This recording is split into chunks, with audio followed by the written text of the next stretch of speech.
Manam TV Business Personal Promotions. For more information, call us 8688946778. నమస్తే, welcome to మనం TV. నేను మీ ప్రియాంకరావు. ఈరోజు మనతో పాటు ప్రముఖ పొలిటికల్ అనలిస్ట్ కృష్ణకుమారి గారు ఉన్నారు. వారితో మాట్లాడదాం. నమస్కారం మేడం. మేడం, ఉదయం లేచిన కానుండి వైఎస్ఆర్సీపీ పార్టీ వాళ్ళు ప్రచారం చేస్తున్నారు. జగన్మోహన్ రెడ్డి గారికి చంద్రబాబు నాయుడు గారు సెక్యూరిటీని తగ్గించేస్తున్నారు అని. నిజంగానే ఇది వాస్తవమా? అట్లనే జగన్మోహన్ రెడ్డి గారికి కూడా ప్రమాదం పొంచి ఉంది అన్న వార్త కూడా వస్తుంది. ఇదే క్రమంలో కావాలనే టీడీపీ వాళ్ళు ఇదంతా చేస్తున్నారు, సెక్యూరిటీని తొలగిస్తూ వస్తున్నారు అని చెప్పేసి ఏవైతే ఆరోపణలు వస్తున్నాయో వీటిలో వాస్తవం ఎంత? ఒకటండి, 7 గుడ్డివాళ్ళు కలిసి ఏనుగుని వెతికినట్లుగా కాకుండా ఏదైనా ఒక పబ్లిక్గా మాట్లాడేటప్పుడు కొంచెం ఆధారాలు దగ్గర పెట్టుకుని మాట్లాడాలి.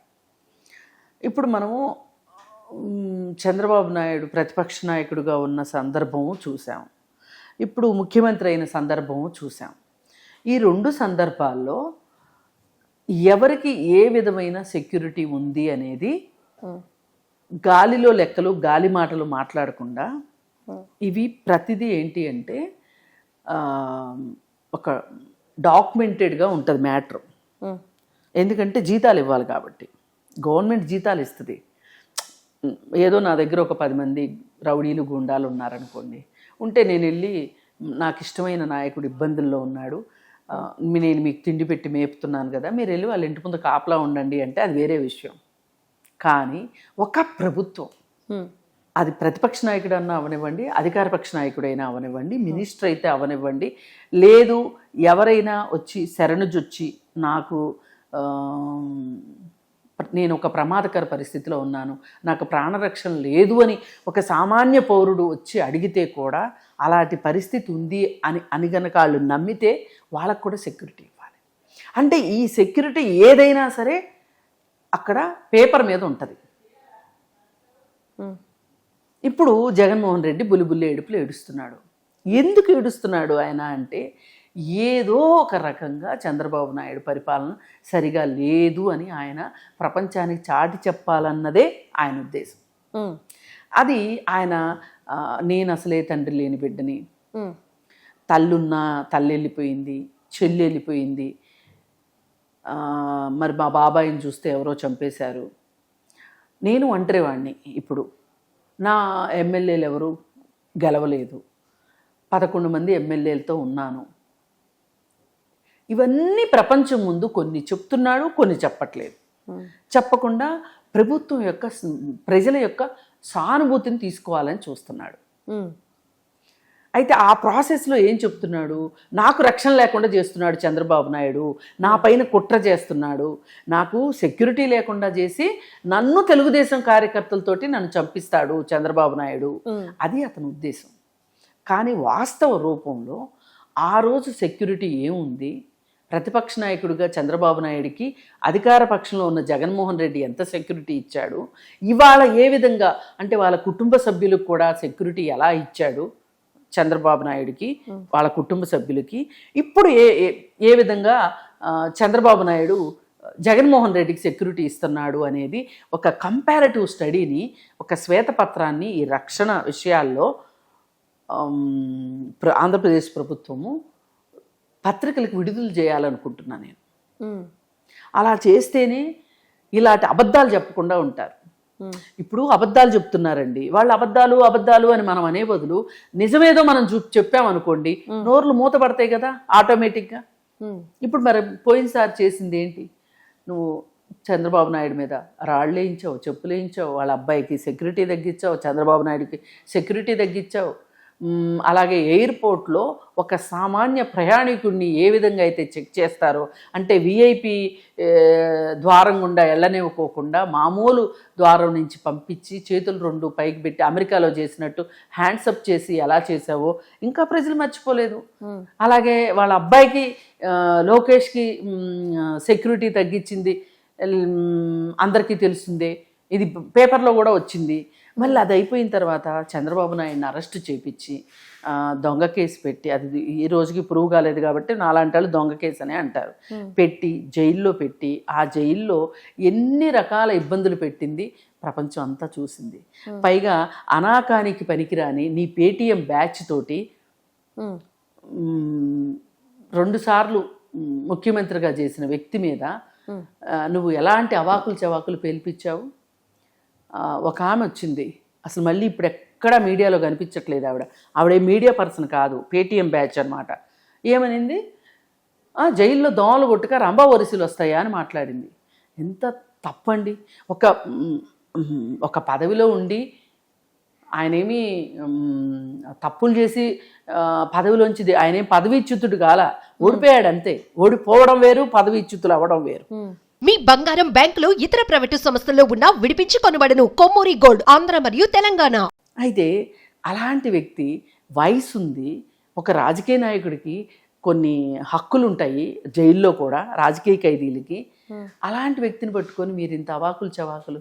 అసలు ఈ మాట్లాడే వాళ్ళ వయసు చంద్రబాబు నాయుడు రాజకీయ జీవితం అంత ఉండదు. ఎందుకు మాట్లాడిచ్చారు వాళ్ళు? ఏ అధికారంతో మాట్లాడారు వాళ్ళు? ఏమైనా అధికార ప్రతినిధులా? ఎవరిని పడితే వాళ్ళని మాట్లాడిచ్చేసేసి ఒక రకంగా పరువు తీసినంత పని చేశారు కదా. సరే, ఇవన్నీ అయిపోయిన తర్వాత ఆ తర్వాత చూసుకుంటే ఇప్పుడు నీ రక్షణ గురించి నువ్వు మాట్లాడుతున్నావు. అప్పుడు ఎన్నెన్ని ఒక ప్రతిపక్ష నాయకుడికి ఏమేమి చేయకూడదో అవన్నీ చేసేసావు. కన్వీనియంట్గా అవన్నీ పక్కన పెట్టేసేసి ఇప్పుడు నీ సంగతి నువ్వు చెప్పుకుంటున్నావు, నాకు రక్షణ లేదని. నీ ఇంటి దగ్గర పోలీసులు ఉన్నారు. అసలు వీళ్ళందరూ ఎందుకు? నువ్వు 300 మంది కమాండోలను ఎందుకు పెట్టుకున్నావు నీ కోట రక్షణకి? నువ్వు ఇంత ప్రైవేట్ సైన్యాన్ని పెట్టుకోగలిగిన వాడివి, నీకు ప్రభుత్వ రక్షణ ఎందుకు అసలు? అక్కర్లేదనే కదా నువ్వు ప్రైవేట్ సైన్యాన్ని పెట్టుకున్నావు.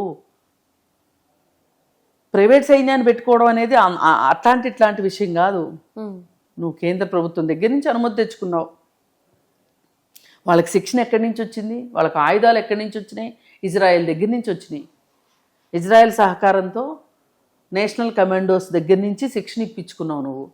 ఒకవేళ అటు తిరిగి ఇటు తిరిగి ఏదన్నా ప్రాబ్లం అయితే అసలు ఈ ఆయుధాలు ఉన్న వాళ్ళందరికీ జీతాలు నువ్వు ఇచ్చుకుంటున్నావు కాబట్టి నీ ప్రైవేట్ సైన్యాన్ని నువ్వు గనక ప్రజల మీద కూచుకొల్పితే,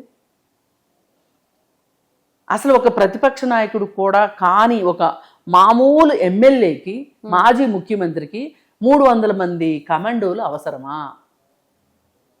నీకెందుకు అంత రక్షణ? మళ్ళీ పైగా రక్షణ లేదు అని చెప్పి ఆడవటం. ఇవన్నీ ఏంటి అంటే, పైగా నీకే కాకుండా నీ తల్లికి నీ చెల్లికి కూడా రక్షణ ఇచ్చారు. మాజీ ముఖ్యమంత్రి బిడ్డలుగానో లేకపోతే అసలు నీ దగ్గర నుంచే ఏదన్నా వాళ్ళకి ప్రమాదం ఉందేమోననే అనుమానం ఉండి కూడా వాళ్ళకి రక్షణ ఇచ్చారు. మరి ఇలాంటప్పుడు ఇంకా నువ్వెందుకు భయపడుతున్నావు? అసలు నువ్వేనా మాఫియా లీడర్వా? నువ్వేనా దావూద్ ఇబ్రహీంవా? అసలు నీకు రక్షణ ఎందుకు? నువ్వు ధైర్యంగా ఎందుకు రాలేవు ప్రజల్లోకి? అయినా నువ్వు వెళ్తూనే ఉన్నావుగా. నిన్నో ఎప్పుడో వెనుకొండలో ఒక వైసీపీ కార్యకర్త చనిపోయాడని వాళ్ళ ఇంటికి వెళ్ళావు. అతను చనిపోయింది వాళ్ళ వ్యక్తిగత కక్షలంట. కానీ నువ్వేం చెప్పావు? తెలుగుదేశం వాళ్ళే చేశారు అన్నావు. అక్కడికి వెళ్ళి కూడా నీ పిచ్చి నవ్వులు నవ్వుతావు కూర్చున్నావు. అక్కడ చావు దగ్గరికి వెళ్తావో తెలీదు, పెళ్ళికి వెళ్తావో తెలీదు, ఎక్కడికి వెళ్తావో తెలీదు, శ్మశానంలో కూడా నవ్వుకుంటా. నీ తెలివి అంత బాగా పనిచేస్తుంది. అసలు ముందు నీ బ్రెయిన్ పాడైపోయిందేమోనని అనుమానంగా ఉంది.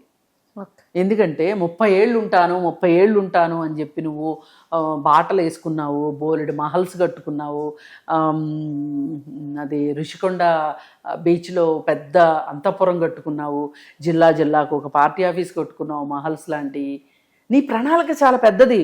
కానీ వాస్తవ రూపంలోకి వచ్చేసరికి నీ ఆశలన్నిటి మీద చల్లటి నీళ్ళు, అదే ఐస్ ముక్కలు వేసినట్టు అయిపోయి ఇవాళ నువ్వు ఒక రకంగా నీ స్టేట్మెంట్లు కానీ నువ్వు మాట్లాడేవి కానీ చూస్తుంటే కొంచెం మతి భ్రమించిందా అనిపించేలాగా ఉన్నాయి. అసలు ముందు కొంచెం నువ్వు ఓడిపోయిన దాన్ని జీర్ణించుకోలేని పరిస్థితిలో ఉన్నావు.